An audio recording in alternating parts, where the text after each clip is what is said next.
KPBS media partner Investigative Newsource has been tracking campaign finances. Turns out some of the biggest donors are the candidates themselves. Joining me to explain is Investigative Newsource reporter Kevin Crowe. Kevin, thanks for coming back to the show. Hi, thank you for having me. I want to start with the mayor's race. And before we talk about how much money the candidates have given themselves, let's talk about the money donors have contributed.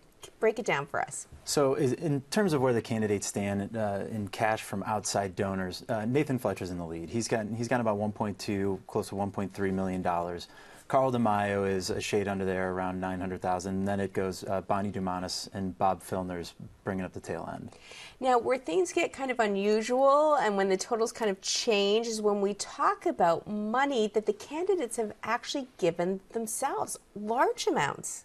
Very significant amounts. So Carl DeMaio has given himself more than $700,000. So he's donated about $670,000 of that and then loaned himself, in addition, about another $100,000.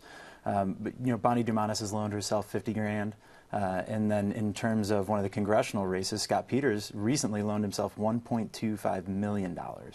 So what are the rules regarding how much money an individual can donate and how much money you as a candidate can donate to your own campaign? So as an individual, you can only donate $500 to a candidate's committee, right? So I can only personally give $500 to Nathan Fletcher.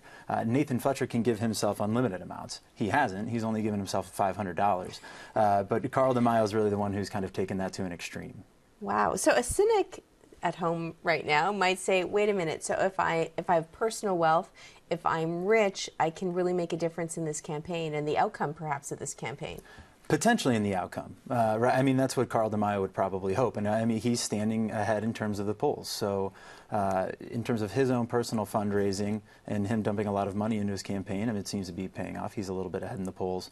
But Bob Filner's in second in the polls, right? And he's raised the least amount of money. So there's not always a direct correlation.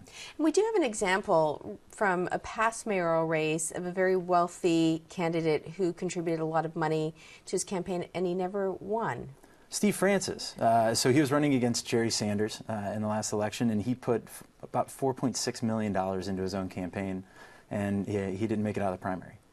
So now we also have heard so much about super PACs, and what I've been learning lately, these are not just something that we see on the national stage. We have them here in San Diego as well. Tell me more about that. Right, because there are limits on how much individuals can give to these candidates committees, they want to spend, you know, very wealthy individuals are finding ways to spend their money in this election regardless, right? So they're calling these independent expenditure committees or super PACs, and they can raise and spend unlimited funds in this election. So they can raise funds and buy airtime. They can send out mailers like the one we've got here. So this was paid for by San Diegans for Nathan Fletcher. Now this is a committee that's supporting Nathan Fletcher, but it's not Nathan Fletcher's committee. And there's not supposed to be any communication going on between the two committees. So while they can do all sorts of things to support Nathan Fletcher, they can directly donate to him, but there's a limit on that. But they can spend as much money as they want on advertising and literature like this. I want to point out something on the what we had up on the screen just a moment ago. These super PACs are really anti-candidate, anti-Fletcher, anti-Carl DeMaio. I mean, is that really what they're funding? It's the negative campaign Some of literature? them, that's absolutely what it is. Some of them are pro-Nathan Fletcher, some of them are anti-Nathan Fletcher, some of them are anti-Carl DeMaio. And so when they're spending money, they have to say they're spending it for a certain purpose, right? So for a proposition or against a proposition or for a candidate or against a candidate. And so that's their existence. And how unusual is it to see this kind of money poured into a local election?